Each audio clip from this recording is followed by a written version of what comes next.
I despise it when people self-label, say, I'm a non-practicing Muslim. You've basically sealed your salah. I'm a non-practicing Muslim, I don't pray that's what it means, I don't pray 5 times a day. Aim high. If you seek to be an average Muslim, you're going to be a very deficient Muslim. If you seek to be a person of taqwa, then maybe you'll fall short and you'll sin sometimes. But if you seek to be a person of ihsan, seek to be a person of excellence, there's one way there, and that's a personal connection with Allah. Ihsan does not come except through personalizing that connection with Allah subhanahu wa ta'ala. And that's where you find the Salaf say, the pious predecessors say, nothing establishes that connection like qiyam. It's too busy throughout the day. Too much going on. There is nothing that connects a person to Allah like that time. Because Allah subhanahu wa ta'ala mentions that He descends at that time in a way that befits Him subhanahu wa ta'ala. He's calling out to you. And He's saying, who wants to come close to me?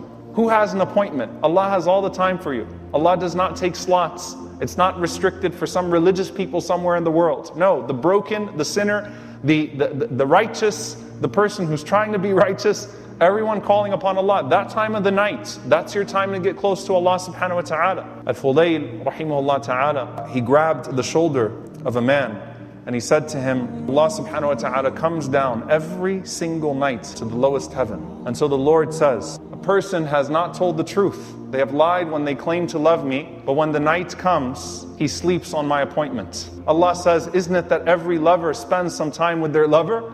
Here I am looking out to my servants when the night comes, looking out to my lovers, those that love Allah subhanahu wa ta'ala. And He says, and tomorrow when they come to me, then I will satisfy their eyes, I will cool their eyes, I will fill their hearts with my Jannah. Those same people that I love. You want to be from those who are muhib of Allah, those who really love Allah subhanahu wa ta'ala? That's that only time, no distractions. 15 minutes, 10 minutes, something small. And the greatest thing you can ask at that time is forgiveness. That's the greatest thing. What am I going to ask Allah? Forgiveness. The greatest causer of stress is your sins, because that's what puts the barrier between you and Allah. That's your time to get close to Allah and ask Allah for sins. That sin that's wearing you down, that sin that's bearing on your conscience, it's sins that prevent qiyam, and it's qiyam that prevents sin. So you got to take that first step of walking away from that sin, and that step forward is going to be at the night prayer. And that's where you say to Allah subhanahu wa ta'ala, Ya Allah, I'm sorry. When everything's quiet, when it's just me and you, I'm sorry, Ya Allah, and I'm seeking your forgiveness. The last thing I will say, dear brothers and sisters, in this regard, is don't belittle the small amounts of qiyam. Beginning of the night, end of the night, middle of the night, 2 rak'ahs.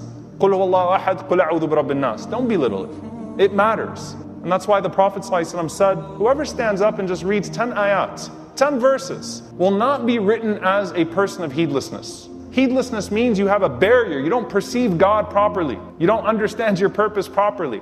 If you're standing up and praying just with 10 verses, 2 short surahs, you won't be written from al-ghafilin. And whoever stands up and recites 100 ayats, then they are written from the exceedingly devout, the pious. And whoever stands up and recites 1,000 verses, which by the way, if you want to do it once in your lifetime, the last 2 juz of the Quran is 1,000 verses, then they will be written amongst those who are piling up good deeds, who have gone far ahead of everybody else. Sometimes it takes reminding yourself that the small thing counts while you're aiming to get better, while you're aiming for the bigger thing. So that you don't think of Qiyamul Layl as some sort of habit that's just reserved for this exclusive group of people. No, it's not. It's for the Muslims. It's for those who want to stand up and pray, those who want to enjoy that connection with Allah. Qul huwallahu ahad is equal to 1/3 of the Quran. Who would not want to meet Allah subhanahu wa ta'ala saying, every night I used to read 1/3 of the Quran, right before Fajr. So dear brothers and sisters, I know it seems like a distant habit, one for the exceedingly pious, but it's a way to Allah subhanahu wa ta'ala that cannot be replaced by any other way.